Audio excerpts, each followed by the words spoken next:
Hello, hello, and welcome to Death Cafe with me, your Latinx bruja, Pastel Supernova. This is where I do my part to normalize heart-led conversations about death, dying, and loss. I'll be sharing personal journeys and conversing with insightful minds about everything related to the inevitable. This is episode 6, and in it I get to share some time with someone in my death doula program named Terry Sawatzky. Terry is an incredible and unique person who found herself coming into the life of the death walker, the end-of-life caregiver. She shares her point of view. We talk about some of our ultimate wishes, and we also share details of the very first workshop we're going to teach as death doulas. We're going to teach it together and for free, so stick around to find out the details.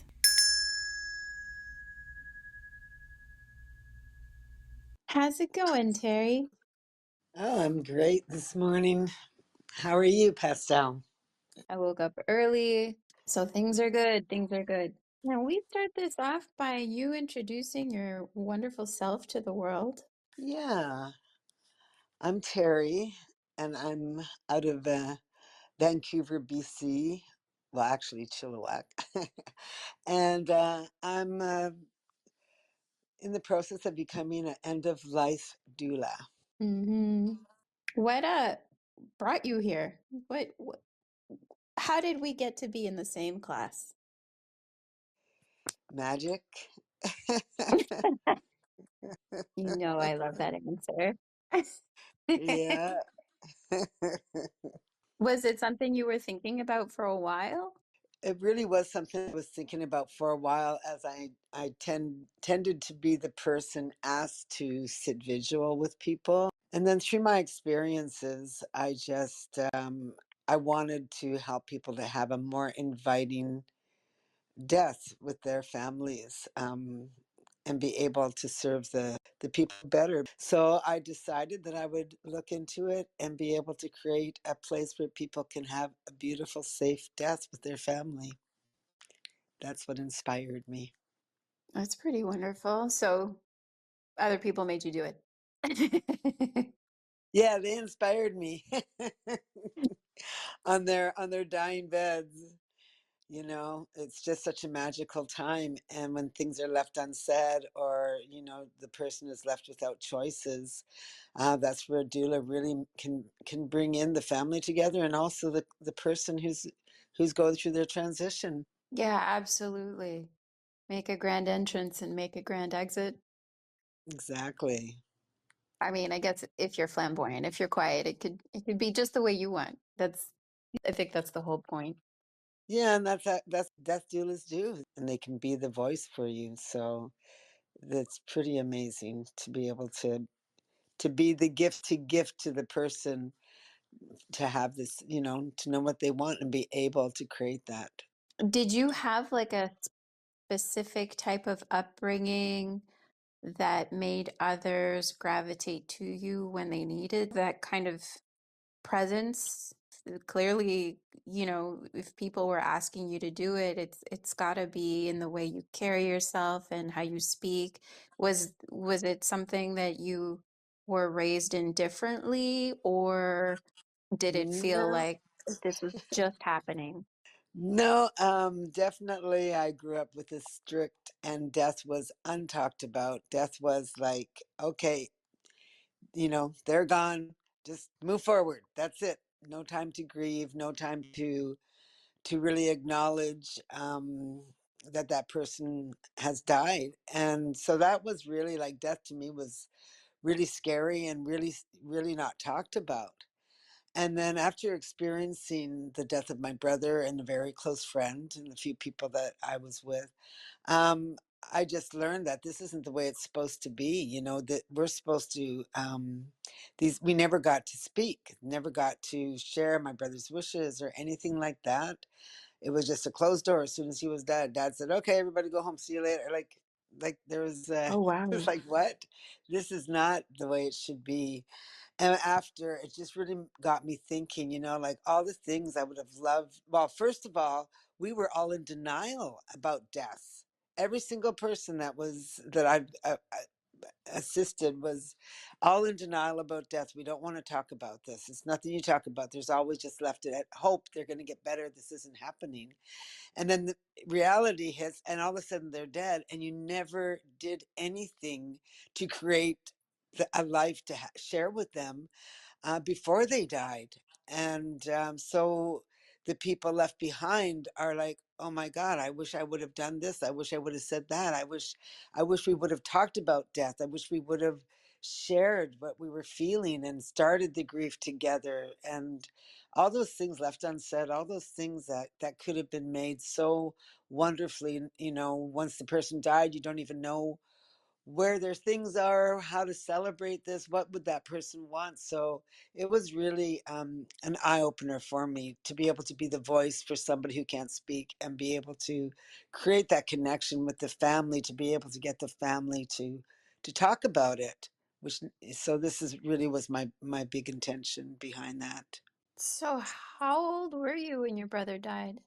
I was in my 40s. You were in your 40s, He and was 43, so I just turned 40. ooh. So, Yeah. how did you enter the grief journey if everybody was filing it away?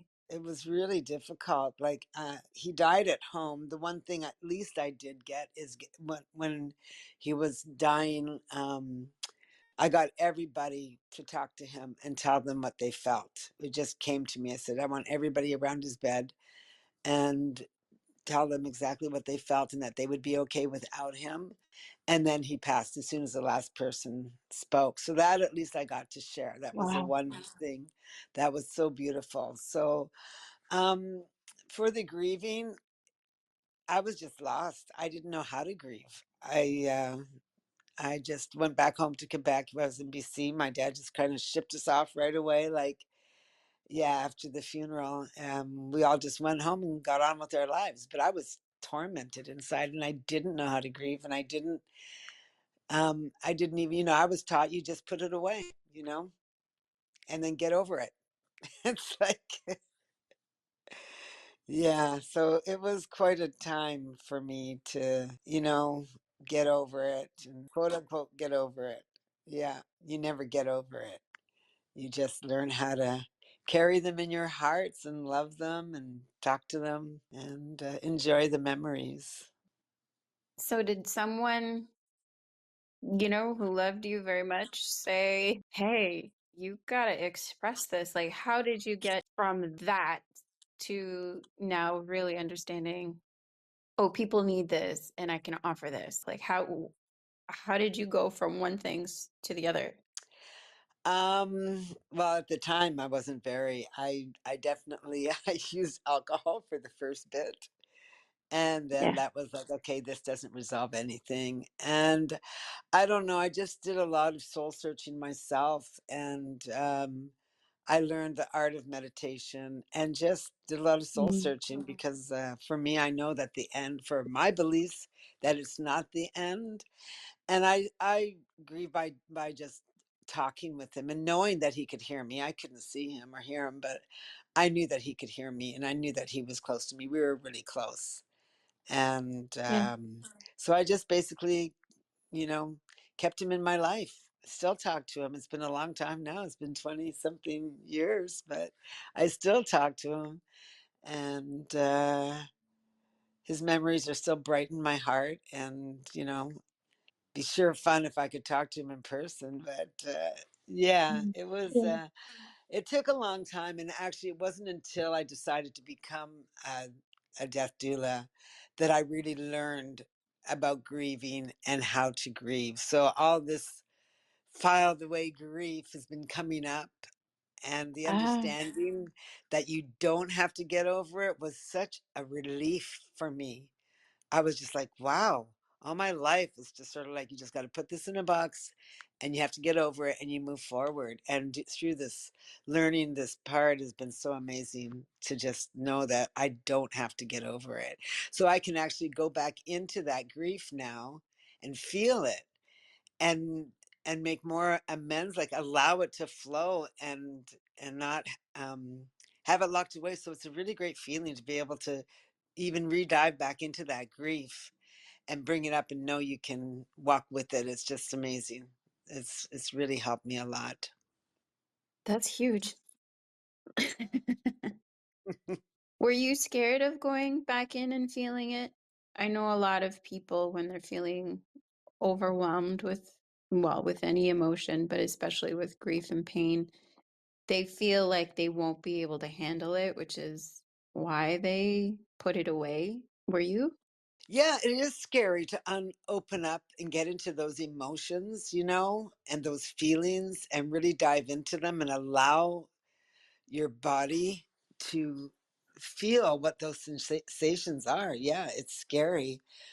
But it's like at the same time, which I would suggest too, like sometimes it's better to go and to do this with somebody to go dive into those emotions, but just welcome it. It's when we acknowledge and welcome those feelings that it tends to release the heavy energy of it, the heavy part of it, and Yeah.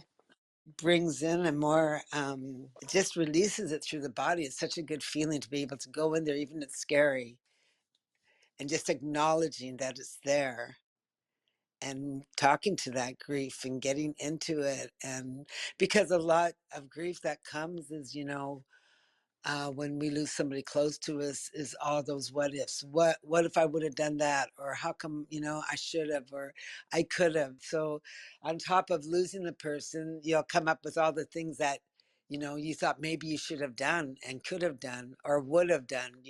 So it brings up a lot. So did you intentionally dive into your grief once you were ready, or were you just ready to surrender to it when it triggered? When I grieve, it hits me randomly, and then I'm like, okay, let's do this.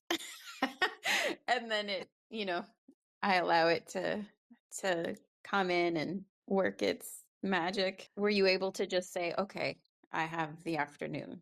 Let's look at photos or something? Did you have a process? Did you have a method? Yeah, well, it's been so long. It's like, but definitely, it's like every time, now I have the photos up where I go and I see my photos and say, "Hey," Basically, it wasn't really until, I mean, it's been a long process for me, and because I know that this is just I believe we're spirit beings having a physical experience.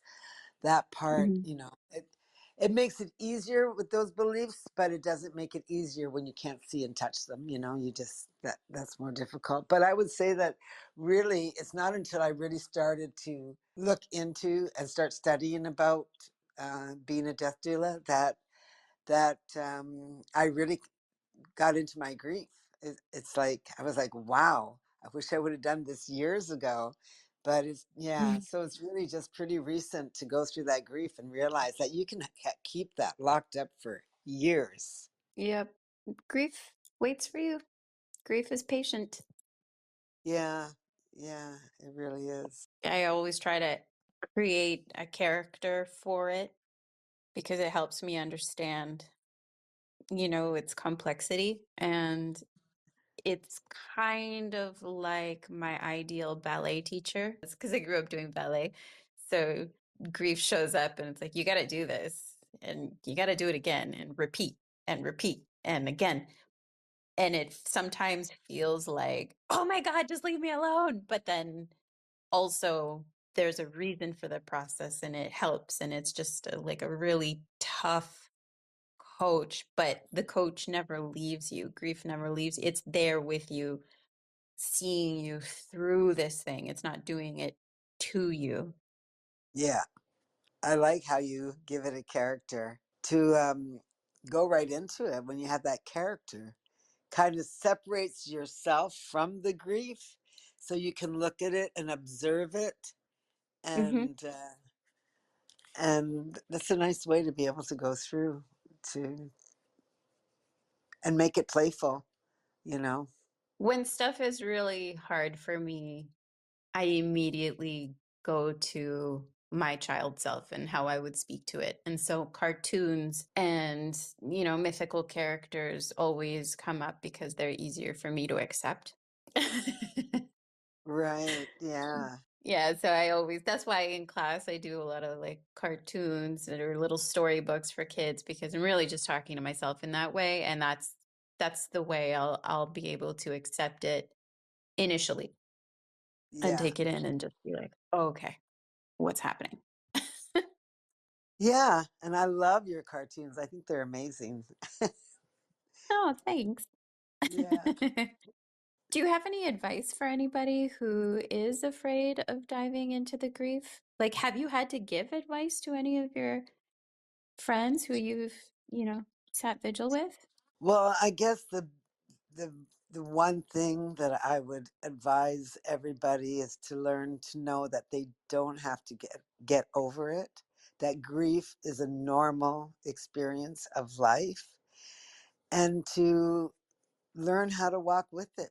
To not just put this person in a box. To celebrate their life and carry them with you. Carry them with you. That's what I would say. And also, I mean, there's good grief groups out there and grief counselors that are always can be very helpful. But just the knowingness that you don't have to get over it, and that it's a beautiful thing to be able to carry that person with you that you love so much in your life, and not be afraid to do that is really big. What about you, Pastel?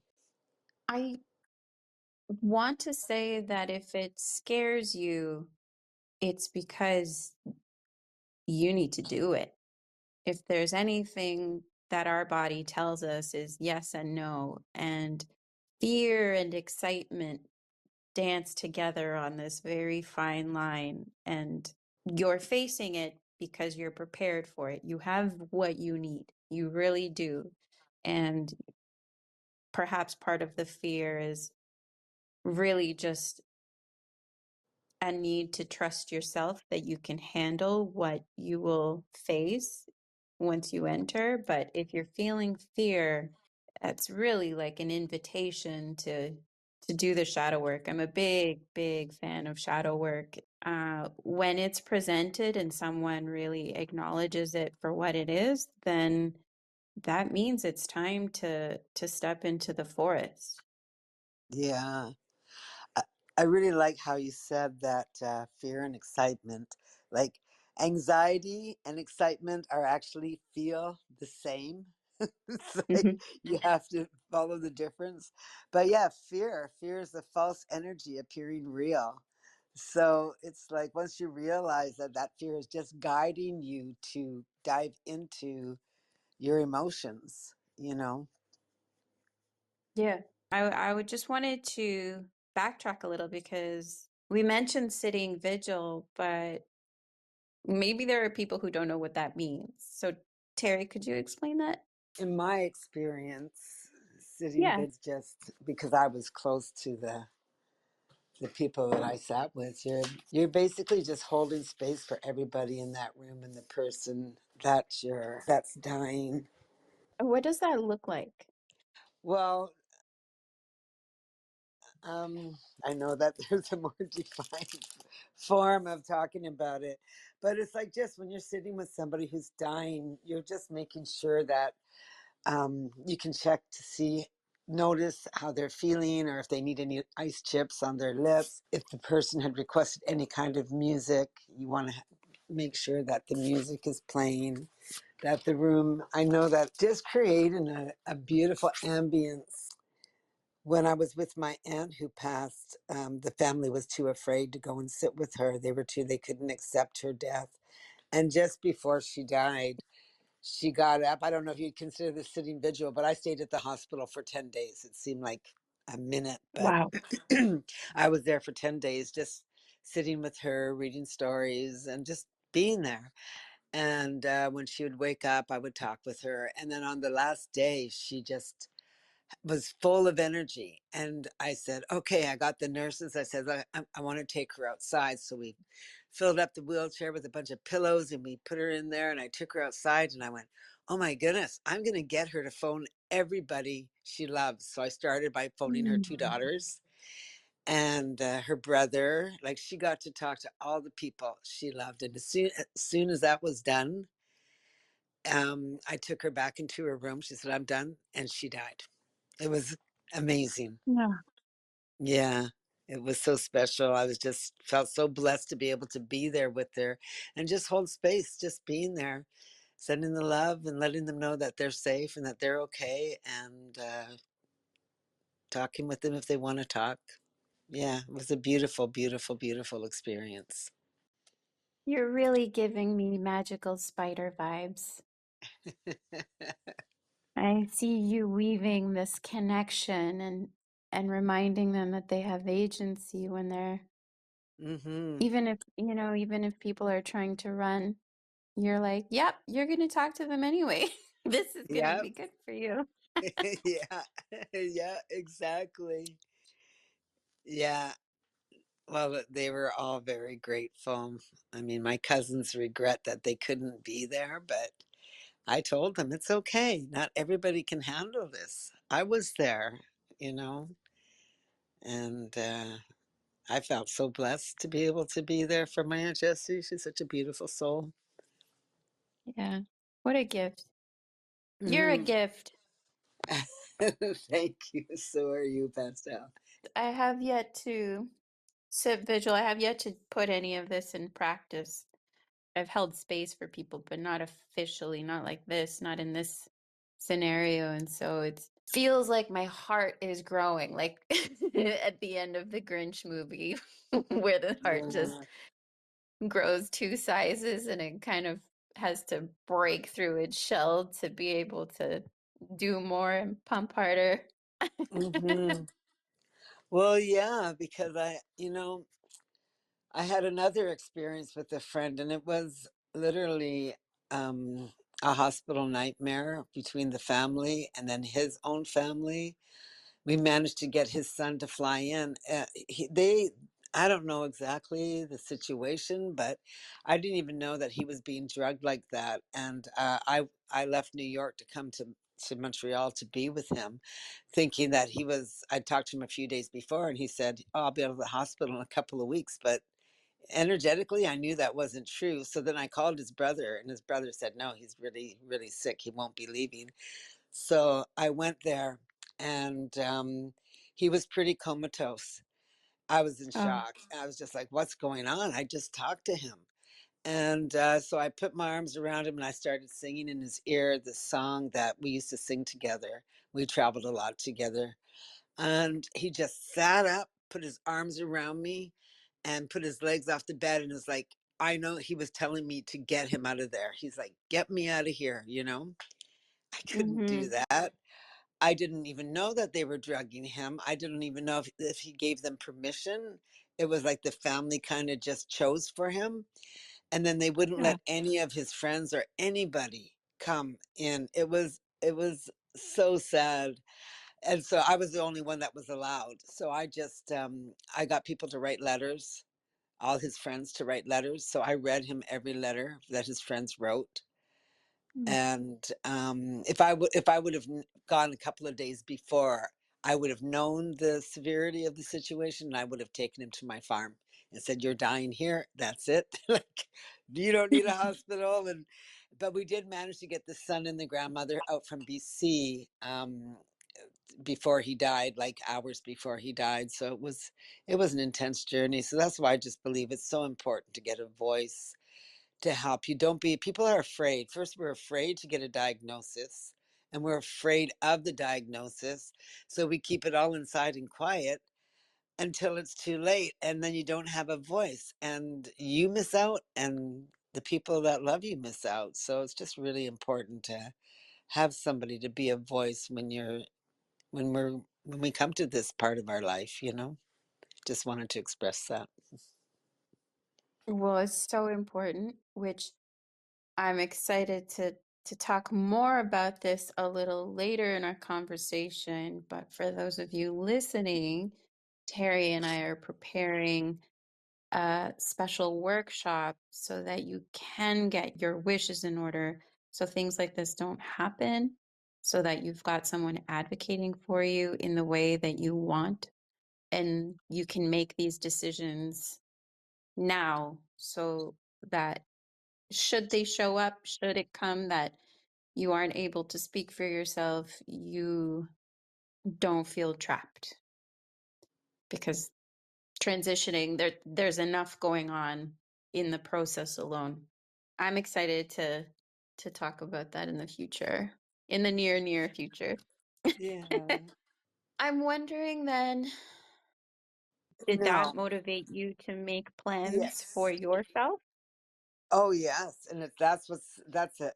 Like with all of my experiences, seeing how these events played out, I'm just like, what's going on here? This is a sacred time. They don't think he can hear, even though he's in a coma.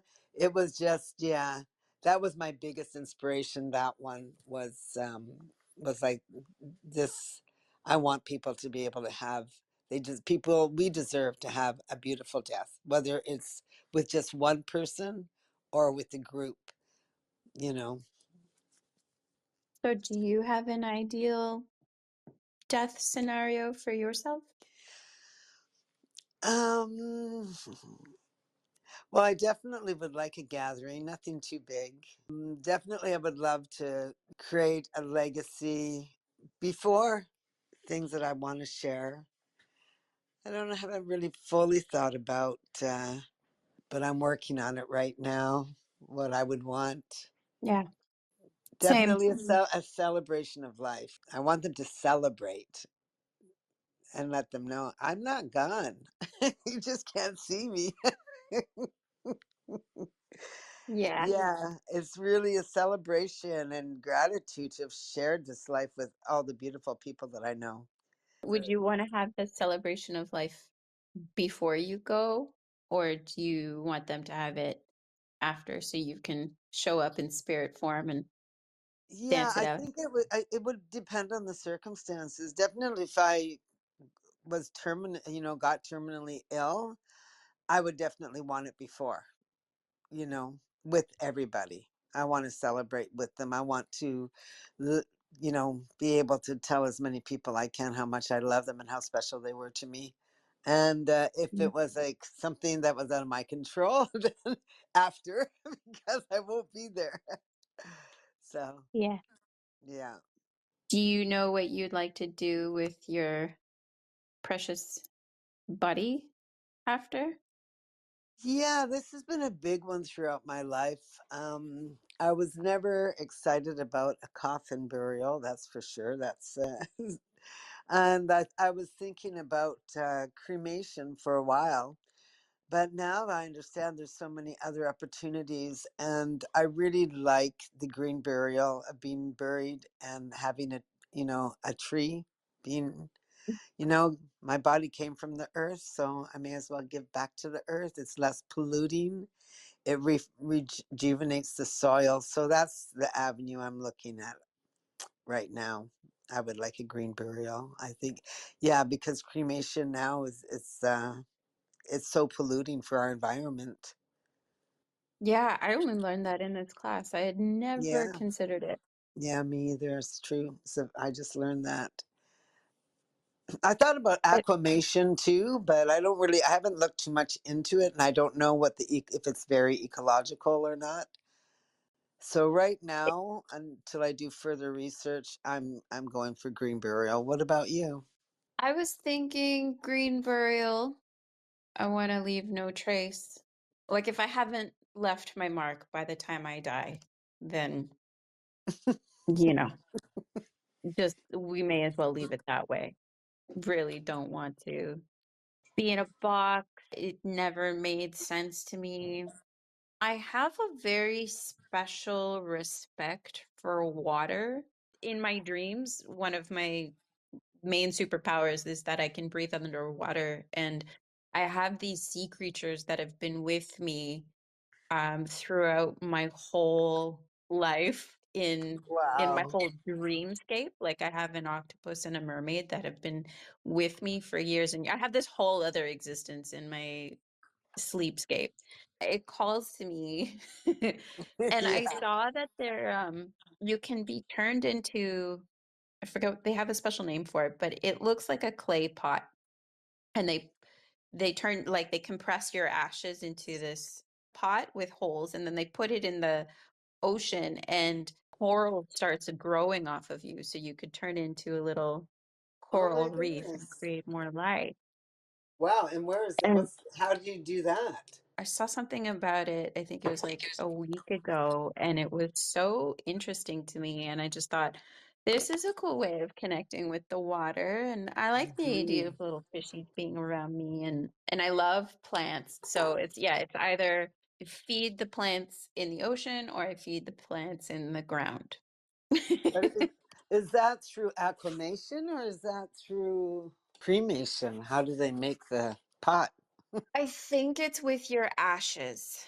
That sounds really cool. I like that. It'd be fun if we research that more. I'd like to know more about that so that we could let people know about that. Yeah, depending on how ecological it is for both the ocean and for the air.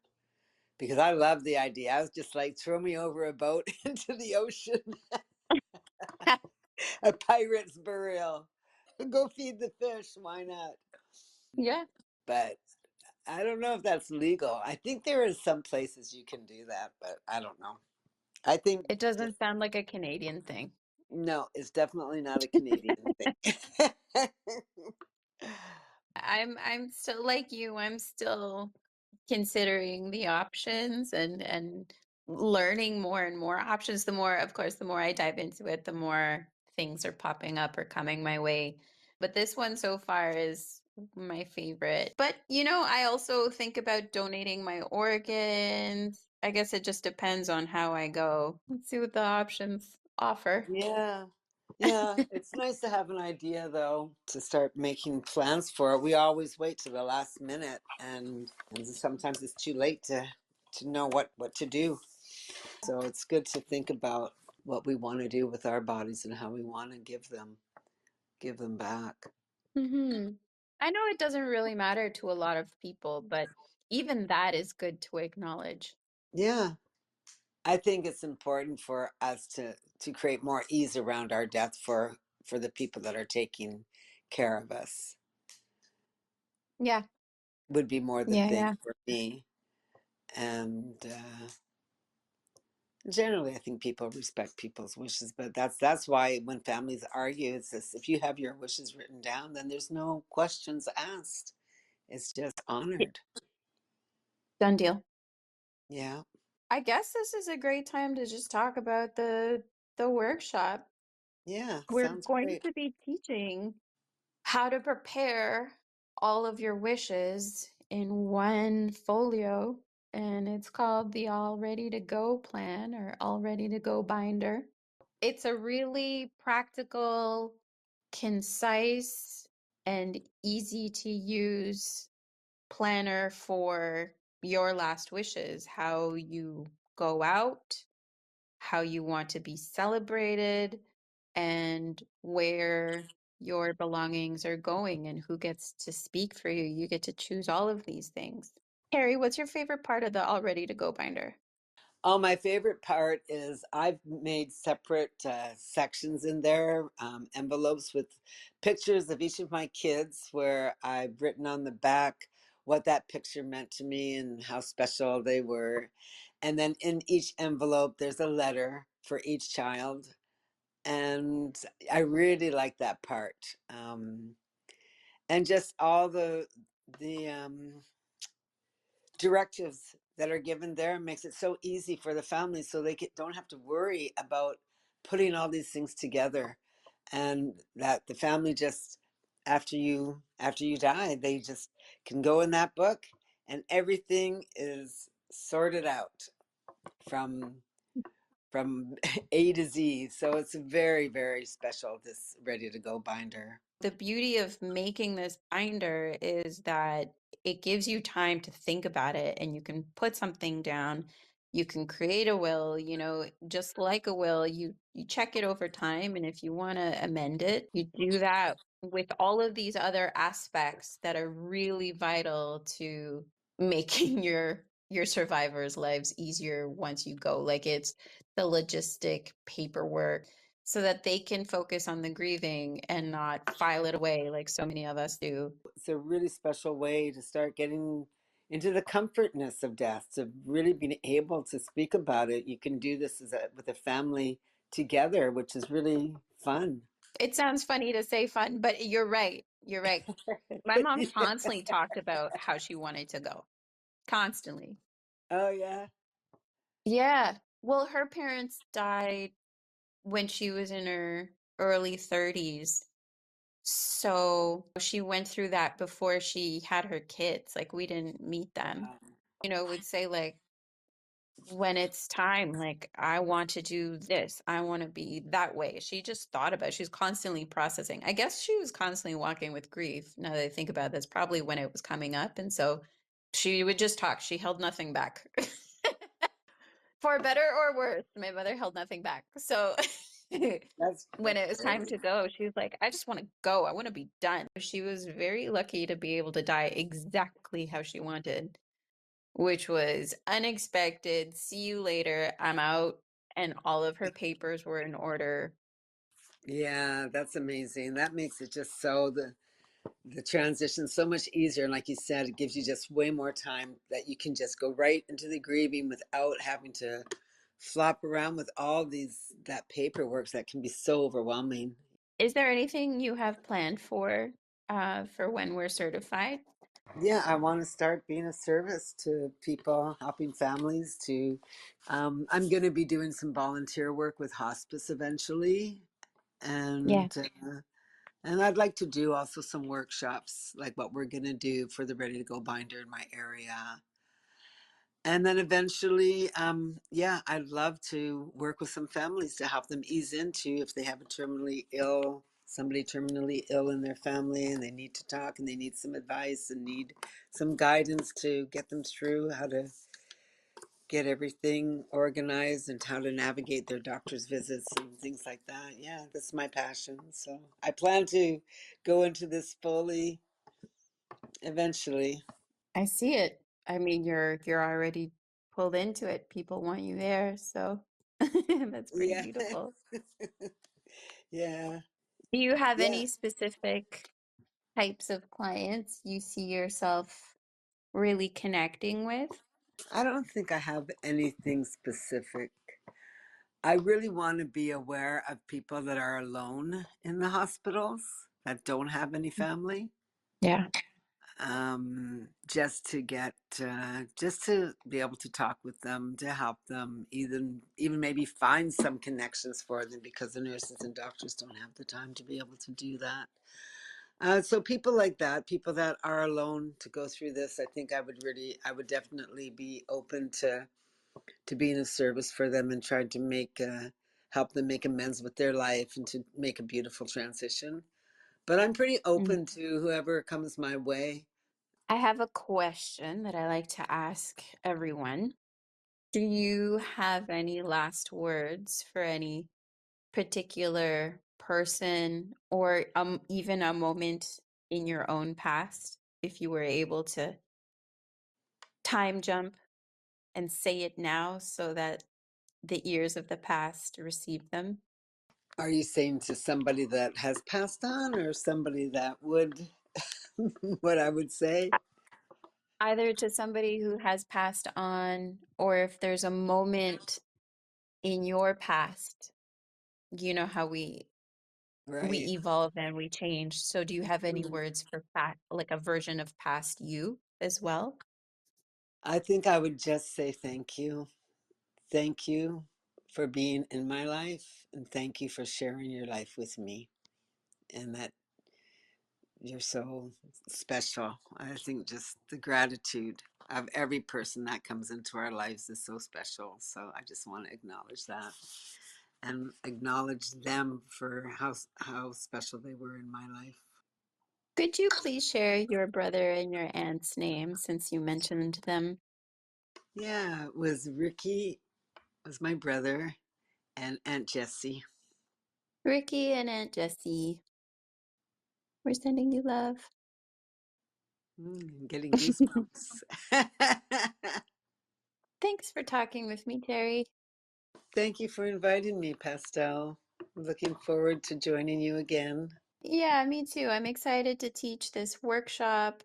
We've really embedded how much networking is important and keeping others connected. Sometimes we can't do it all ourselves, and someone like you can just come in and think of a very simple but powerful gift to give people. Hmm. So thank you for the image of the spider goddess. Thank you. I hope you have a blessed day. Yes, thank you, everybody. Thank you, Pastel. Have a blessed day, too. And there it is. Post conversation with Terry, I looked back into the ocean memorial that I had been mentioning, and it's known as the Eternal Reef. Didn't want to leave you hanging just in case that sounded like something that you might be interested in. Thank you for tuning in. If you want to join in on the live recordings, find me on the Stereo platform where I schedule an open forum on Sundays. You can find me on YouTube and Instagram at Pastel Supernova, my artistic website, pastelsupernova.com. And to tune in exclusively to my Death Doula related work, you can find me on Instagram at Death Doula Pastel. And very soon I'll be sharing my Death Doula website. I would love to hear from you. Please email me your stories and topics for discussion to info@pastelsupernova.com. Please rate and review with 5 twinkling stars and tell any friend that might be interested in this. I've got links to Terry's information in the show notes, as well as a link to the free workshop that we will be holding. So check them out. And until next time, blessings and respect.